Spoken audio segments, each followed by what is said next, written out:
प्रदर्शनमा राखिएका प्रत्येक चित्रहरू बिम्बात्मक छन्। ती चित्रहरूमा विद्रोहको प्रतीकात्मक बिम्ब देखिन्छ। बबरमहल स्थित सिद्धार्थ आर्ट ग्यालरीमा गरिएको चित्रकला प्रस्तुति काइतेनको चित्रहरूले वर्तमान समयसम्मको आग्रहलाई प्रस्तुत गरिरहेको चाहिँ देखिन्छ। तामाङ समुदायमा त्यो समयदेखि आजसम्म हुँदै आइरहेको दमनको हरेक पक्षलाई देखाउन चित्रकार सुभाष तामाङले उक्त चित्रकला प्रदर्शनी गरेका हुन्। काइतेनको प्रदर्शनी भाद्र 25 गतेबाट असोज 12 गतेसम्म भएको हो। यसको टाइटल चाहिँ काइतेन हिस्ट्री मेमोरी आइडेन्टिटी भनेर छ।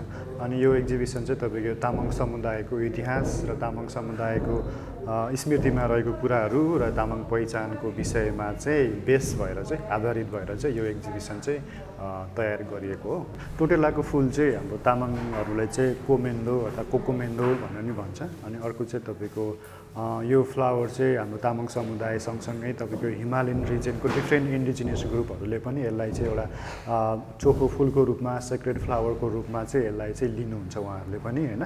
अनि तामाङ समुदायले पनि त्यस्तै यो फुललाई चाहिँ तपाईँको एउटा चोखो फुलको रूपमा लिँदै र हाम्रो चाहिँ हरेक तपाईँको रिचुअलहरूमा हरेक पूजाहरूमा चाहिँ यो फुलहरू चाहिँ युज गर्नुपर्ने हुन्छ। यो बिना फुल नै तपाईँको यो फुल बिना चाहिँ तपाईँको यो पूजा नै अपुरो हुने खालको हिसाबले चाहिँ लिनुहुन्छ। अनि अर्को चाहिँ यो चाहिँ तपाईँको मोर तामाङ कम्युनिटीले चाहिँ एउटा आइडेन्टिटीको रूपमा पनि यो आइडेन्टिटीको सिम्बोलको रूपमा पनि अहिले चाहिँ यो युज गरिरहनु भएको छ होइन। अनि त्यो हिसाबले पनि मैले चाहिँ यो फुललाई चाहिँ मेरो आर्टवर्कमा कसरी त्यसलाई इन्कर्पोरेट गर्ने भन्ने हिसाबले नि गरेको भयो। अनि अर्को चाहिँ यो इन्डिजिनियस मेटेरियलहरू चाहिँ कसरी ल्याउने, किनकि मैले पढेको एजुकेसन चाहिँ तपाईँको युरोपियन त्यस्तोहरू भयो होइन। युरोपियन शैलीमा चाहिँ कामहरू गर्ने भयो। तर त्यसलाई कसरी अब डिकोलोनाइज गर्ने, डिफ्रेन्ट आफ्नो पहिचान सँगसँगै चाहिँ कसरी त्यो आइडियाहरूलाई डिकोलोनाइज गर्ने थ्रु आर्ट थ्रु मेटेरियल भन्ने हिसाबले पनि अनि यो मेटेरियल चाहिँ त्यही भएर चुज गरेको भयो। हजुर, चित्रहरूले आफैमा प्रतीकात्मक बिम्ब बोकेका हुन्छन्। काइतेनमा प्रस्तुत गरेका प्रत्येक चित्रहरूको सार त्यस्तै जब्बर छ। आर्ट इन्स्टलेसन मौलिक अर्थको छ। कोकोमेन्डो अर्थात् टोटोलाको फुल। टोटोलाको फुलहरूलाई मेहनत र जतनसँगले जोडिएका छन्। टोटोलाको फुलले तामाङ जातिको हरेक कर्मकाण्डमा विशेष अर्थ राख्छ। जनविश्वासको पवित्र फुल हो कोकोमेन्डो। त्यसैमा गरिएको छ इन्स्टलेसन आर्ट। बाँकी नेपाली कागज सिम्बोलिक छन्। जुन यो काम छ यो कामको शीर्षक चाहिँ पिपा भनेर छ होइन। मेरो मोस्ट अफ द कामहरूको टाइटलहरू चाहिँ जे हो त्यही नै छ। त्यो चाहिँ तपाईँको एउटा पोएटिक अथवा साहित्यिक त्यस्तो नभइकन जे हो त्यही नै खालको ओरिजिनल जुन वर्डहरू हो त्यही नै लगभग त्यस्तो नै राख्ने प्रयास गरेको छु मैले चाहिँ होइन। त्यस्तै यो पिपा भयो। पिपा भनेको चाहिँ तपाईँको यो राणाकालमा चाहिँ तपाईँको जुन यो मिलिट्री हुन्छ त्यसको तपाईँको आर्मी हुन्छ त्यसको सबभन्दा तल्लो स्तरमा काम गर्नेहरू चाहिँ पिपाहरू भयो। उनीहरूले चाहिँ हतियार बोक्ने भन्दा पनि तपाईँको आर्मीहरूको चाहिँ तपाईँको बन्दोबस्तीको सामानहरू बोक्ने ओसार्ने कामहरू चाहिँ गर्नुपर्थ्यो। र त्यो काम गर्ने चाहिँ तपाईँको सबैजना चाहिँ तामाङ समुदायबाट मात्र हुन्थ्यो। अनि तामाङ समुदाय मात्र किन भयो भन्दाखेरि चाहिँ तामाङ समुदायले चाहिँ त्यसको लागि मात्र प्रयोग गरिन्थ्यो। अनि अरू कामहरूको लागि अथवा माथिल्लो पोस्टमा बढुवा पनि नहुने अनि अरू जागिरहरू पनि खान नपाउने त्यसमा मात्र चाहिँ उनीहरूलाई चाहिँ जागिरको लागि खुल्ला गर्ने भन्ने हिसाबले चाहिँ तामाङ समुदायले चाहिँ त्यसरी काम गर्नु पर्यो। त्यस्तो चाहिँ किन गर्नु पर्यो होला भन्दाखेरि चाहिँ तपाईँको तामाङ भनेको चाहिँ तपाईँ पृथ्वीनारायण शाहदेखि नै सधैँ त्यो एउटा रेजिस्टेन्ट गरेको हिस्ट्रीहरू चाहिँ उनीहरूको धेरै छ। सधैँ चाहिँ यो राज्यसँग चाहिँ रेजिस्टेन्ट गरेको भयो। अनि उनीहरूलाई चाहिँ एउटा हतियार बोक्न दियो भने चाहिँ किन रेजिस्टेन्ट गर्ला भन्ने हिसाबले पनि उनीहरूले चाहिँ त्यो हतियार बोक्न नदिएको भन्ने खालको चाहिँ त्यो एक किसिमको एजम्सन अथवा त्यस्तो खालको चाहिँ लिन सकिन्छ होइन। अनि जस्तै मतवाली जाति भयो तामाङ पनि होइन। अनि मतवाली जातिमा अरू समुदायहरू पनि हुनुहुन्छ तर उहाँहरू चाहिँ तपाईँको ब्रिटिस आर्मीतिर पनि तपाईँको जागिर खान पाउने भयो। तर तामाङले चाहिँ ब्रिटिस आर्मीमा पनि जागिर खान नपाउने भयो उनीहरूले चाहिँ होइन।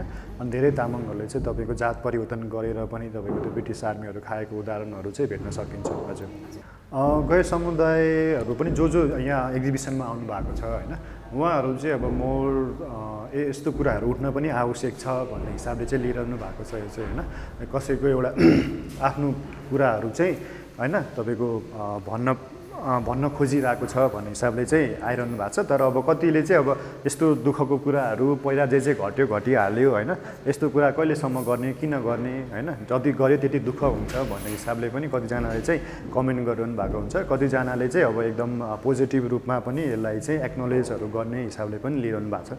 तपाईँको कागजी रकम भनेर छ होइन, कागजी रकम भनेर छ। अनि यो कागजी रकम चाहिँ तपाईँको यो राणा पिरियडमा चाहिँ तपाईँको यो बुङताङको तामाङहरूलाई चाहिँ यहाँको राणाहरूले चाहिँ कागज बनाउनको लागि त्यो रकम जस्तो दिएको भयो। रकम चाहिँ तपाईँको यो ट्याक्स जस्तो भयो होइन, कोर्ब लेबर पनि भन्छ त्यसलाई चाहिँ। अनि तपाईँ त्यो चाहिँ त्यो बुङताङको तामाङ समुदायले चाहिँ तपाईँको त्यो त्यहाँ लोक्ताहरू कलेक्ट गरेर त्यसलाई प्रशोधन गरेर अनि कागज बनाएर अनि यहाँ राणाको दरबारसम्म ल्याएर चाहिँ बुझाउनु पर्थ्यो उनीहरूले चाहिँ होइन, फ्री अफ कस्ट। त्यसको चाहिँ उनीहरूले कुनै पनि कस्ट चाहिँ पाउँथेन उनीहरूले चाहिँ होइन। अनि जुन यो फुल चाहिँ यसको चाहिँ यो लोक्ताको फ्लावर हो, त्यो लोक्ताको फ्लावर चाहिँ मैले त्यो अनुहारमा चाहिँ राखेको छु। त्यो चाहिँ होइन, त्यो चाहिँ तामाङको एउटा तपाईँको अनुहार भनेको चाहिँ एउटा आइडेन्टिटी गर्ने अथवा पहिचान गर्ने खालको एउटा चाहिँ भाग भयो, हाम्रो शरीरको एउटा भाग भयो होइन। त्यसमा चाहिँ मैले अनि त्यो राखेको छु खासमा चाहिँ। अनि यो चाहिँ तपाईँको त्यही कागजी रकम जस्तै अर्को बेगानी रकम भन्ने छ। त्यसमा चाहिँ तपाईँको त्रिशुलीमा ठुलो बगैँचा थियो यो हाम्रो राणाहरूको।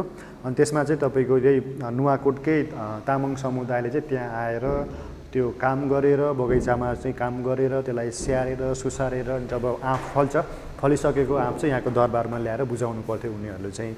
अनि यो चाहिँ त्यसै सम्बन्धी हो यो चाहिँ।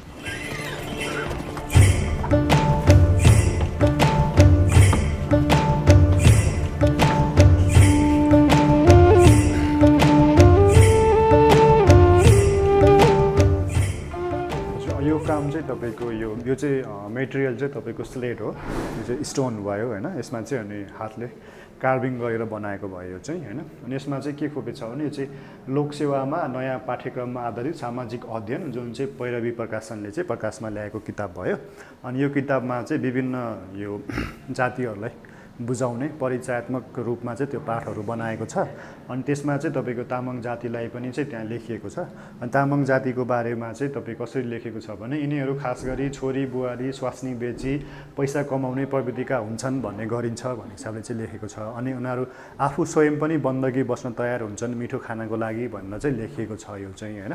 अनि मलाई चाहिँ अब यो वाक्यप्रति अथवा यो सेन्टेन्सप्रति चाहिँ मेरो चाहिँ असन्तुष्टि हो। यो चाहिँ मेरो एउटा के भन्छ त्यसलाई खेत जस्तो भनौँ न, खेत होइन, खेत जस्तो। अनि मैले यो चाहिँ सेम टेक्स्ट चाहिँ अब यो तिनटैमा चारैमा कार्भिङ गरेर त्यसलाई चाहिँ फेरि यो खाक्सी लगाएर मेट्दै लास्टमा चाहिँ खाली बनाएको छु। त्यसमा चाहिँ तामाङ शब्द मात्र छ होइन।